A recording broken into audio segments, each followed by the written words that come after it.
പെട്ടെന്ന് തന്നെ നിങ്ങളുടെ ഫേവറേറ്റ് ബുക്കിൻ്റെ മിനി വേർഷൻ കീ ചെയിൻ ഉണ്ടാക്കാം. പണ്ടൊരു സ്റ്റിക്കർ പേപ്പറിൽ പ്രിൻ്റ് എടുത്തപ്പം കുറച്ച് ബുക്സിൻ്റെ ഫ്രണ്ട് പേജും കൂടിയും പ്രിൻ്റ് എടുത്തിട്ടുണ്ടായിരുന്നു. അപ്പോൾ ആ സ്റ്റിക്കേഴ്സും ഒരു ഫോം ഷീറ്റിൻ്റെ ചെറിയൊരു ഭാഗം അതുപോലെ തന്നെ ഹാൻഡിൽ ചെയ്യാനുള്ള ഈ ഒരു സാധനമാണ് നമുക്ക് വേണ്ടത്. ആദ്യം തന്നെ സ്റ്റിക്കർ മടക്കി ലെവലിൽ കട്ട് ചെയ്തെടുക്കുകയാണ്. ഈ സ്റ്റിക്കർ ഉണ്ടാക്കാൻ അറിയാത്തവർ കമൻറ്റ് ചെയ്താൽ മതി കേട്ടോ, പറഞ്ഞു തരാം എങ്ങനെ ചെയ്യേണ്ടതെന്നുള്ളത്. ഒരു ഫോമോ കാർഡ്ബോർഡ് എടുത്തിട്ട് ആ ഒരു സ്റ്റിക്കർ പേപ്പറിൻ്റെ സൈസിൽ വെട്ടി കൊടുക്കുകയാണ്. പിന്നെ നമ്മുടെ ഗിവ് അവേ ഇപ്പോഴും പോയിക്കൊണ്ടിരിക്കുകയാണ് കേട്ടോ. നെക്സ്റ്റ് മന്ത് ഫസ്റ്റ് സാറ്റർഡേ വരുന്ന വീഡിയോയിലാണ് നമ്മൾ വിന്നറിനെ അനൗൺസ് ചെയ്യുന്നത്. അതുവരെ നിങ്ങൾക്ക് ടൈമുണ്ട്. പാർട്ടിസിപ്പേറ്റ് ചെയ്യാത്തവർ പാർട്ടിസിപ്പേറ്റ് ചെയ്യാം. താഴെ ഞാൻ ലിങ്ക് കൊടുക്കുന്നുണ്ട്. ഞാൻ ഒരാൾക്കുള്ള ഗിവ് അവേ ആണ് കൊണ്ടുവന്നത്. പക്ഷെ ഒത്തിരി പേര് റെസ്പോണ്ട് ചെയ്യുന്നതുകൊണ്ട് തന്നെ ഞാൻ ഇനിയും ഗിവ് അവേ നമ്മുടെ യൂട്യൂബ് ചാനലിൽ പ്ലാൻ ചെയ്യുന്നുണ്ട്.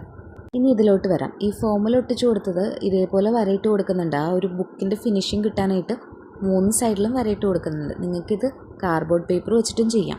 പിന്നെ ഒരു ചെറിയ കഷ്ണം കമ്പി എടുത്ത് കുത്തി കൊടുത്ത് വളച്ച് ഈ കീ ചെയിൻ്റെ ഈ ഒരു സാധനം ഇട്ട് കൊടുത്ത് പ്രസ് ചെയ്ത് വെച്ചു ഞാൻ.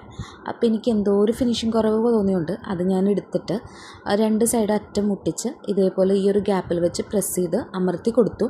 പക്ഷേ അവിടെ ഗ്ലൂ കൂടി വെച്ച് സെക്യൂർ ചെയ്യണം കേട്ടോ. കാരണം ഇപ്പം അത് ഇരിക്കുന്നുണ്ട്, കുറച്ചൊന്ന് വലിച്ചു കഴിഞ്ഞിട്ടുണ്ടെങ്കിൽ അത് ഊരിപ്പോരും. അപ്പോൾ അത് ഗ്ലൂ വെച്ച് സെക്യൂർ ചെയ്യണം. അപ്പോൾ ഇതാണ് നമ്മുടെ ഫൈനൽ റിസൾട്ട് വരുന്നത്. ഇഷ്ടപ്പെട്ടെങ്കിൽ പറയണേ.